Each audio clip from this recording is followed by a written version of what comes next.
Tsi pour accompagner les sauts des Allemands. Tiens, Tsi, c'est le nom d'un nouveau podcast. Et même le podcast francophone de Swatsky et combiné nordique. Chaque semaine, retrouvez résultats, analyses, statistiques et même des interviews passionnantes dans Tsi.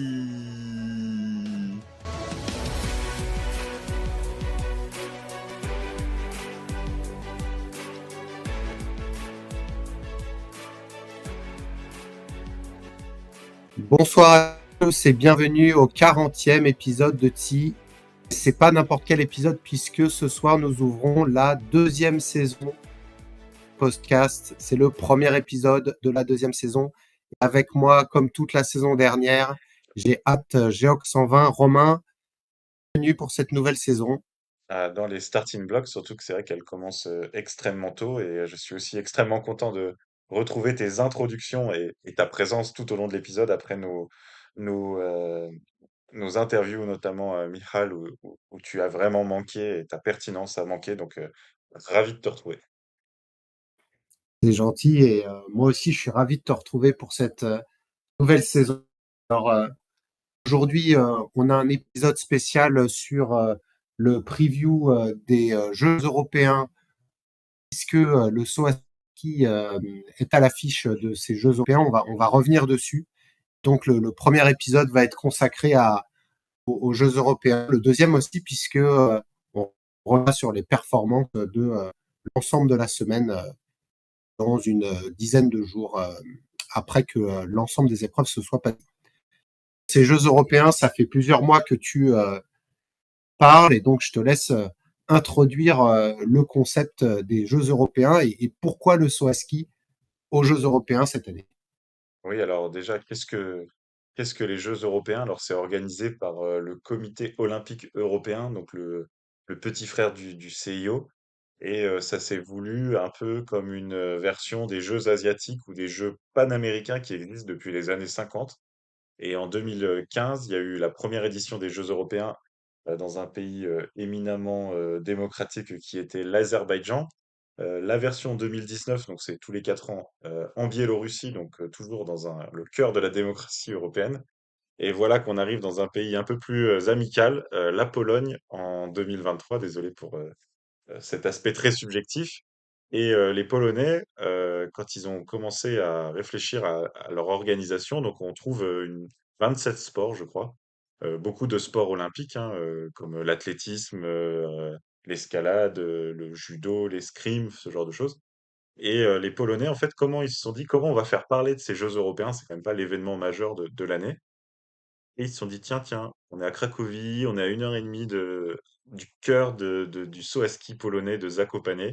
On va faire une sorte de dérogation, on va demander à produire le saut à ski d'été», qui a été, accepté, sans aucun problème et c'est comme ça qu'on se retrouve avec, nos sauteurs à ski et sauteuses à ski, au cœur de ces sports d'été et donc, ben, on va pas s'en plaindre et ils vont se donc les Jeux européens ont commencé déjà depuis, 4-5 jours, hein, la semaine dernière, et là on arrive à la partie saut à ski en parallèle de toutes les autres disciplines. Est-ce que tu as un peu mieux compris le concept? Alors, j'ai bien compris le concept et ce qui est assez intéressant, c'est que au départ, on pensait vraiment que ça allait être une compétition au rabais. Alors au rabais, c'est un peu dur parce que nous, on regarde n'importe quelle compétition de saut à ski, mais disons qu'on s'attendait pas à avoir une start list avec les meilleurs du monde. Et au fur et à mesure que les équipes ont annoncé leurs participants, en fait, on se rend compte qu'on va avoir une belle épreuve. Et en fait, au contraire, il ne manque que 3 ou 4 sauteurs européens parmi les meilleurs. Et c'est pour ça que on a vraiment hâte de voir les premières épreuves qui commenceront dès demain pour les femmes et se termineront, je crois, le 31 dimanche. Hein. C'est dimanche peut-être la dernière pour les hommes. Samedi, donc en fait, on commence Samedi. ce mardi 27 par la compétition féminine petit tremplin. Donc on retrouve vraiment un programme digne d'un championnat du monde ou d'un Jeux olympiques. Une épreuve aussi masculine sur le petit tremplin mercredi 28. Une compétition mixte sur le petit tremplin, donc un par équipe, on va dire classique mixte, 2 femmes, 2 hommes, jeudi. Alors c'est toujours en fin d'après-midi, hein, 17h30, ils ont fait ça très très simple. Vendredi et samedi, on a les compétitions d'abord femmes puis hommes sur le grand tremplin. Donc Michal nous en voudra pas, le Wiekla Krakow, Krokiev, pardon, le Wiekla Krokiev. Et les compétitions sur le petit tremplin ont lieu vraiment juste à côté, hein. Les spectateurs, ils n'auront pas beaucoup de distance à faire. Et ça va être aussi la première fois que les femmes sautent sur le grand tremplin de Zakopane. Donc plein de premières. Et effectivement, derrière ce beau programme, finalement, il manque que un par équipe homme, un par équipe femme. Mais on a déjà quand même 5 épreuves. Donc certains athlètes vont sauter 3 compétitions. Donc un calendrier Oui, et assez puis chargé. les femmes aux Jeux Olympiques ne sautent pas 3 fois, donc les hommes et les femmes, avec, comme tu l'as dit, une compétition petit tremplin, une compétition mixte, une compétition grand tremplin. Zakopane est un endroit qu'on connaît, hein, puisque c'est une étape classique de la Coupe du Monde, et on peut faire confiance aux Polonais pour animer et du coup, en plus donc d'une start list assez intéressante qu'on va détailler juste après, on risque d'avoir une belle ambiance, donc avec massé au bas des tremplins. Et donc on va commencer par les femmes qui attaquent le petit tremplin dès demain. Et je dirais chez les femmes, il manque peut-être la meilleure sauteuse de l'année dernière. Que la meilleure sauteuse de l'année dernière, Eva Pinkelnig, qui se réserve pour la saison estivale. Dans les grands noms, il manque Emma Klinetch aussi, qui a des douleurs au genou et qui préfère retarder sa reprise en compétition. Il faut aussi dire que chez les femmes, donc on est sur des Jeux européens, donc évidemment pas de Canadiennes, pas de Japonaises, donc ça a quand même amoindri la start list un peu plus que chez les hommes, où là ça reste plus européen.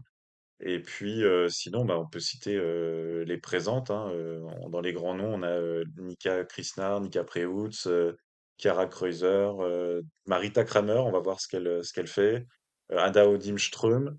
Chez les Norvégiennes, il y a Maren Lundby et Silje Opseth qui sont restés à l'entraînement.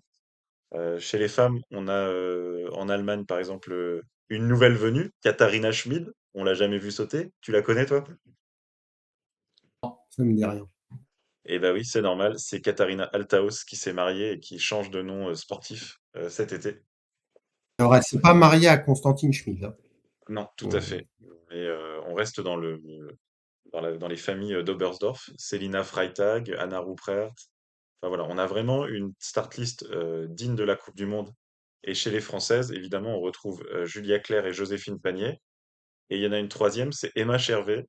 Donc, 3 Françaises qui vont aussi se jouer la qualification pour l'équipe mixte. On peut remarquer que Lilou Zepchi n'a pas été engagée. Elle reste aussi à l'entraînement. Elle n'a pas été jugée encore prête à retourner dans les compétitions internationales.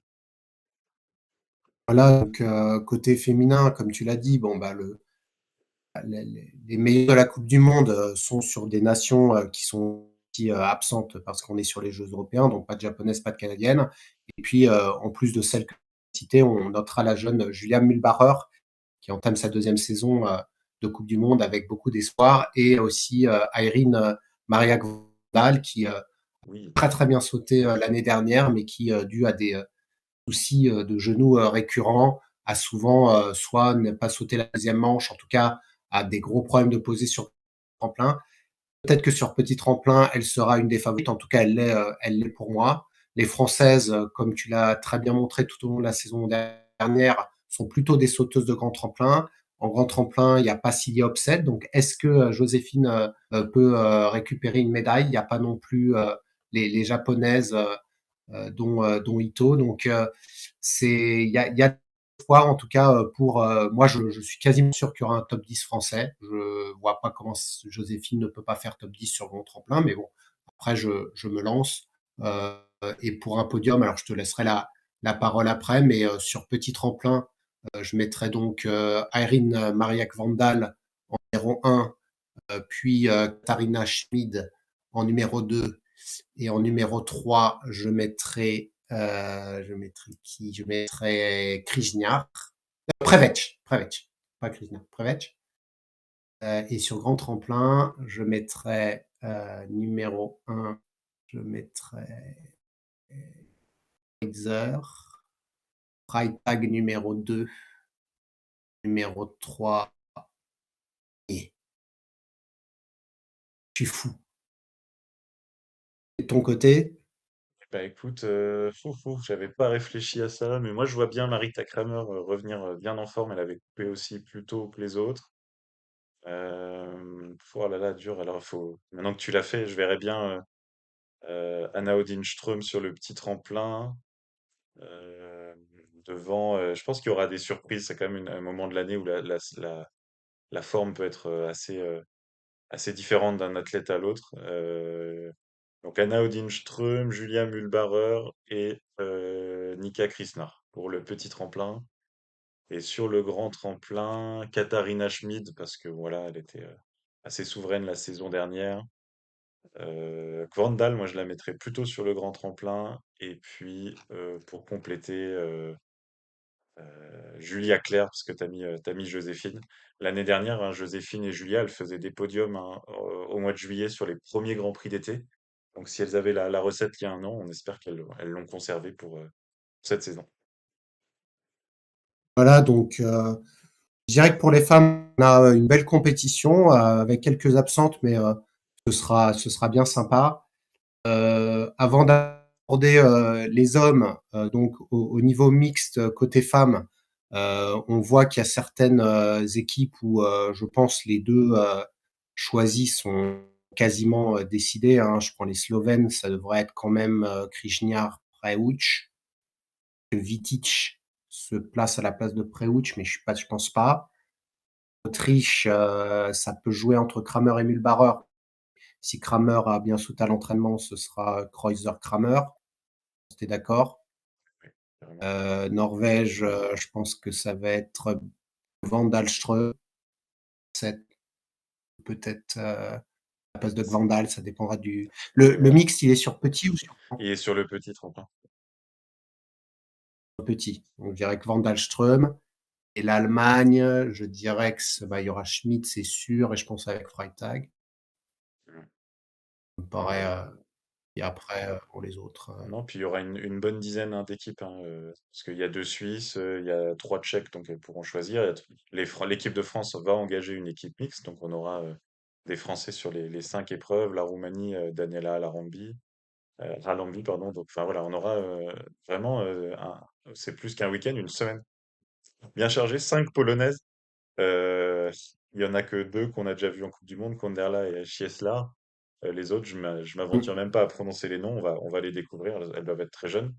Et effectivement, bah, je suis sur la Pologne, donc côté masculin, la Pologne, ils ont sorti l'équipe type, hein. Ouais, l'équipe type. Alors, il y a 6 Polonais. Vous verrez que la plupart des équipes envoient 5 compétiteurs. C'est que la Pologne se réserve le droit de choisir. Ils ne pourront pas aller à 6, hein. Donc, il y aura sûrement un Kasper Juroczek qui ne sautera pas sur grand tremplin. Et sur petit tremplin, soit il y a une sélection interne, mais je vois bien Schnitzel ne pas sauter sur petit tremplin. Je je pense que les 4 autres, ils sautent dans les 2. Je sais pas si tu Donc es en tout cas, voilà, aligné avec. oui, il y a des chances et que surtout on va retrouver David Kubacki en compétition. Ça fait Ouais. plaisir. Camille Stor, Piotr Joua, c'est quand même la grosse équipe. On verra en plus si Piotr Joua peut toujours porter sa combinaison écureuil, peut-être pour une dernière fois avant les changements réglementaires de la FIS.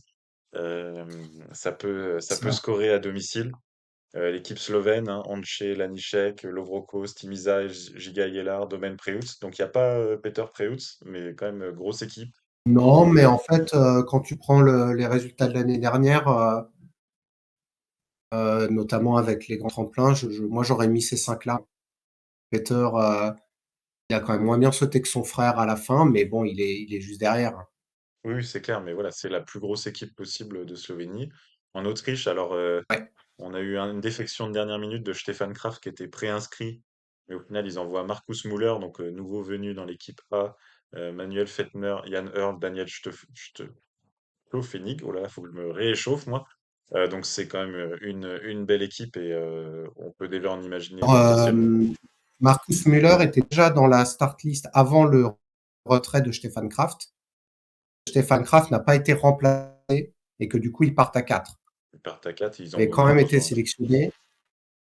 Mais voilà, Voilà. Kraft, Et disons qu'il y a un absent côté autrichien, c'est Michel Ebuck, ouais. qui est celui qu'on aurait pu attendre, voir Philippe Aschenwald pour remplacer Stefan Kraft. Et bon, Fettner, Earl, Schöffning, ça peut quand même jouer podium. Marcus Müller, je suis moins. Bon, j'aurais pas envoyé Marcus. Après, peut-être que il a fait de bons entraînements. Hein. On sait pas d'où il vient. Hein. Oui, puis il a été intégré dans l'équipe A aussi, donc il y a aussi une logique. Là, je pense que Ah tout n'est d'accord. pas jugé sportivement sur les entraînements, mais que ils envoient les équipes A, un peu comme la Norvège. Alors la Norvège, pour le coup, avait prévu d'envoyer Granerud, mais le pauvre, il a vraiment fait une chute assez spectaculaire sur son premier entraînement de la saison. Donc il est resté à la maison, il a perdu notre cérébral Granerud qui a un peu perdu la confiance et qui préfère ne pas aller tout de suite en compétition. Mais ça reste une grosse équipe, notamment Marius Lindvik qu'on attend revanchard, Johan Forfang, Robert Johansson qui a été pour le coup qui remplace Granerud et qui n'est plus dans l'équipe A norvégienne. Donc lui là il joue beaucoup sur ces épreuves. Et ton ami la tortue Christopher Eriksen Soldal qu'on attend fidèle à lui entre la 15e et la 20e place. Alors deux commentaires parce qu'en effet, Johansson n'avait pas été appelé et c'est lui qui a remplacé. Et Johansson, comme tu l'as dit, il attaque en équipe B et le nouveau coach de l'équipe B, c'est Anders Schwanemann qui a pris sa retraite. Et Johansson est entre guillemets heureux de retrouver Fanemel et je pense que ce duo peut redonner à Johansson l'idée d'avant. Donc hâte de voir Johansson déjà sur cette épreuve, mais surtout cet été depuis cet hiver. Et en fait, quand on regarde qui aurait pu rentrer aussi, c'est Zondre Ringen. Et malheureusement, une nouvelle fois, quelqu'un comme Bendy Kegli lui a pris sa place. Le pauvre Zondre, il va commencer à se poser des questions, surtout qu'un de ses meilleurs amis, Dorung, a annoncé sa retraite la semaine dernière. Et du coup, Zondre, bon, entre la baisse de quota, là, il n'a pas pu rentrer. Je pense qu'il faut que j'y passe un coup de fil parce que il doit pas être dans les meilleurs. Ouais, ouais, compliqué Ouais, pour lui. ouais, Mais là belle c'est équipe de difficile. Norvège, donc qui sera menée potentiellement par Slingvik et Johan André Forfang. Ensuite, l'Allemagne, alors on va dire c'est la seule des grosses nations qui n'a pas joué le jeu d'envoyer les stars, à part on va dire les stars qui se sont retirées pour des raisons particulières, parce que donc pas de Eisenbichler, pas de Geiger et pas de Wellinger. On retrouve Félix Hoffmann, Martin Hamann, Konstantin Schmid, Philippe Raimund et Lucas Roth qui remplace in extremis Justin Lissot qui s'est blessé pour toute la saison, il s'est fait les ligaments croisés. Malheureusement pour lui, il avait obtenu sa place en équipe A, là, Justin Lissot, et il se blesse sur un des tout premiers entraînements de la saison finie. C'est une catastrophe hein, pour un jeune sportif comme ça, c'est vraiment très Non, triste. c'est dur pour lui. Alors, je pense ce qu'on peut quand même retenir de cette sélection, c'est en effet la non-sélection des trois cadors. Bon, je pense que ça, c'est de commun accord. Mais au lieu de sélectionner Stéphane Laie et Pius Paschke, l'entraîneur fait confiance aux jeunes. Et donc, si vous voulez écouter l'avis d'un spécialiste du saut à ski allemand, tu as interrogé Louis Solour il y a quelques semaines et on a parlé notamment du développement des jeunes et notamment du fait que dans le passé, l'Allemagne faisait peu confiance. Et ben là, je ne sais pas quelle est la moyenne d'âge, mais clairement, le plus vieux, ça doit être Martin Hamann, Mann, je pense.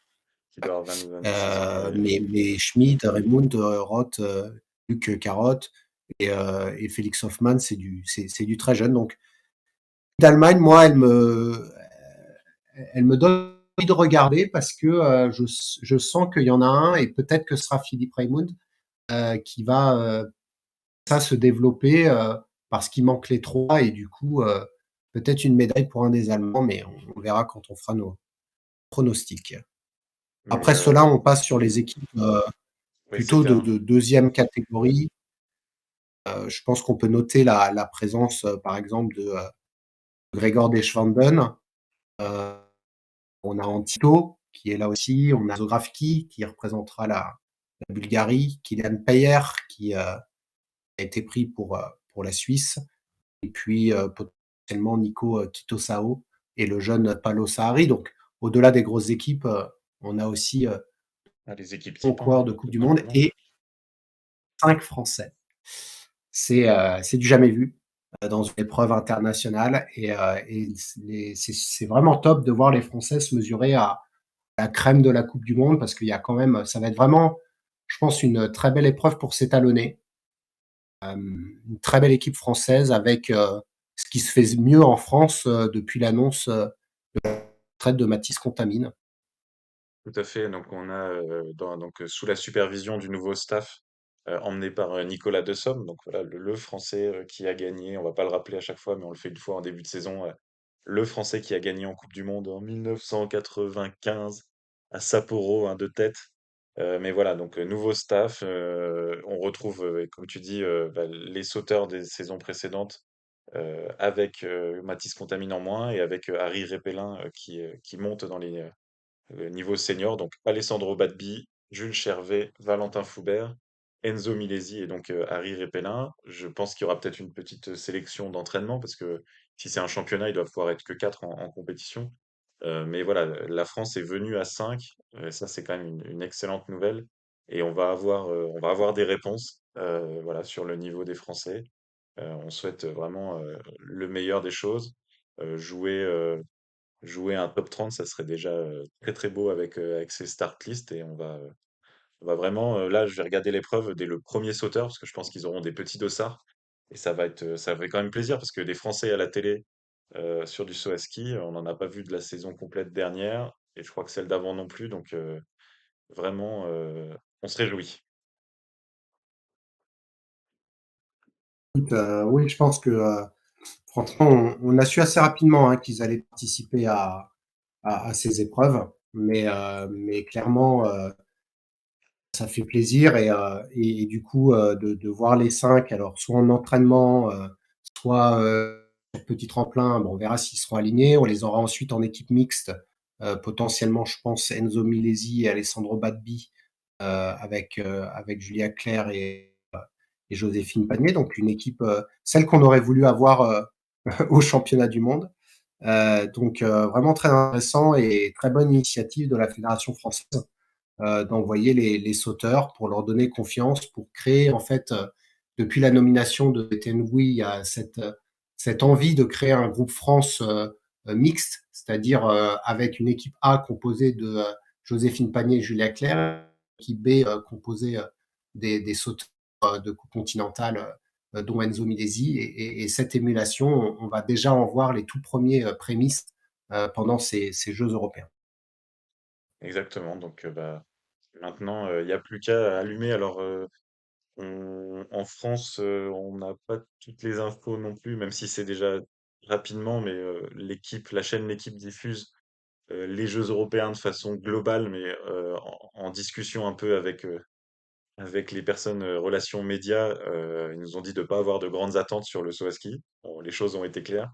Il y a en fait, le site des Jeux européens, donc je vous le mettrai avec l'épisode, je vous mettrai le lien.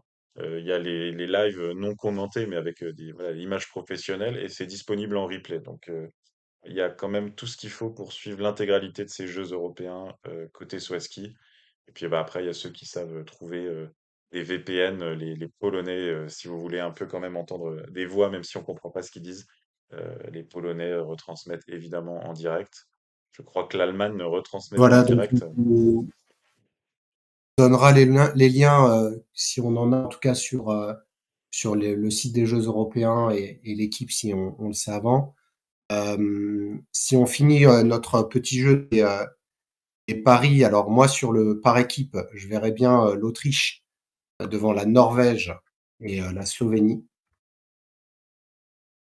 Ok. De ton côté, tu vois l'Allemagne rentrer sur le podium. Oui, avec la partie féminine, écoute, tu m'orientes, mais je vais mettre Slovénie, Allemagne, France. Il faut être optimiste. C'est les Jeux européens. tentative. Et ensuite, chez les hommes, en petit tremplin, je vois bien le succès de David Kubacki devant son compatriote Piotr Joua et l'Allemand Konstantin Schmid. En Et tremplin, je mettrais Timi Zajc devant Daniel Schöffening et David Kubacki. écoute, bon là, de toute façon, hein, c'est de la Pas boule de facile. cristal, hein. On n'a aucun niveau, idée des niveaux. Alors je vais mettre Piotr Ah Joua non, avec non. sa sur petit tremplin devant Lovrokos et il y a Manuel Fettner. Et puis sur grand tremplin, je vois bien Forfang créer la surprise devant Philippe Raimund et je fais du name dropping de façon assez lamentable. Yevhen Marouziak, l'Ukrainien, qui est en pleine forme, il a gagné une coupe polonaise il y a quelques semaines. Alors c'est parti pour Marouziak, Ah, la troisième masse du podium. c'est une bonne tentative. C'est vrai que l'Ukrainien, puisqu'il doit s'entraîner en Pologne en ce moment, ça peut être pas mal. Voilà. Donc, n'hésitez pas à nous envoyer. On va essayer de faire un récap de nos pronostics et on va les poster sur Twitter. Vous mettez les vôtres, comme ça fait un peu de débat pendant les différentes épreuves. Et puis nous, on vous retrouvera du coup la semaine prochaine pour débriefer l'ensemble de ces épreuves avec donc nos ressentis, les enseignements très préliminaires qu'on pourra donner de ces Jeux européens ou seulement avoir dit qu'on a kiffé de voir du saut à ski, mais que c'est pas du tout les meilleurs qui ont gagné. Enfin, on verra. Hein, il y aura peut-être du vent, il y aura peut-être des coach requests, sûrement des débats de Oh, combinaisons. Donc oh, oh, oh là là, mais tu on peux pas va finir reprendre nos l'épisode bonnes là-dessus. habitudes. Oh là là, écoute, je démissionne. Avant de démissionner, vous verrez sur Twitter, enfin, tu as commencé un merchandising de notre marque de podcast. Alors là, j'ai pas la caméra, mais en fait, on a un superbe t-shirt noir, si le podcast qui peut être porté à des tremplins, un magnifique sauteur qui est de l'autre côté. On a l'évolution de l'homme depuis l'homme de Cro-Magnon jusqu'au sauteur de saut à ski. Hein, donc l'alpha male, le ultraman, le sauteur à ski. Donc superbe t-shirt que tu as designé. Euh, et puis tout ça pour vous dire qu'on on va donc avec plaisir reprendre la saison tout le long de l'été, si possible, avec les grands prix d'été, puis surtout cet hiver avec nos épisodes hebdomadaires tous les deux. On reviendra sur le combiné nordique et comment il sera traité. Et puis, on, on vous souhaite en tout cas un bon début d'été pour profiter des des Jeux Olympiques, des Jeux Européens. Je m'enflamme un peu sur cette épreuve, mais bon, on est tellement heureux d'avoir du ski à l'échelle européenne qu'on peut le faire, hein, Romain. C'est ça, et là voilà, une conclusion beaucoup plus apaisée qui me convient beaucoup mieux. Donc, bons Jeux européens, profitez bien de la semaine à venir. Et puis, bah, on se retrouve en débrief dans une semaine. Merci Will, et bon début de saison à tous. Ciao, ciao!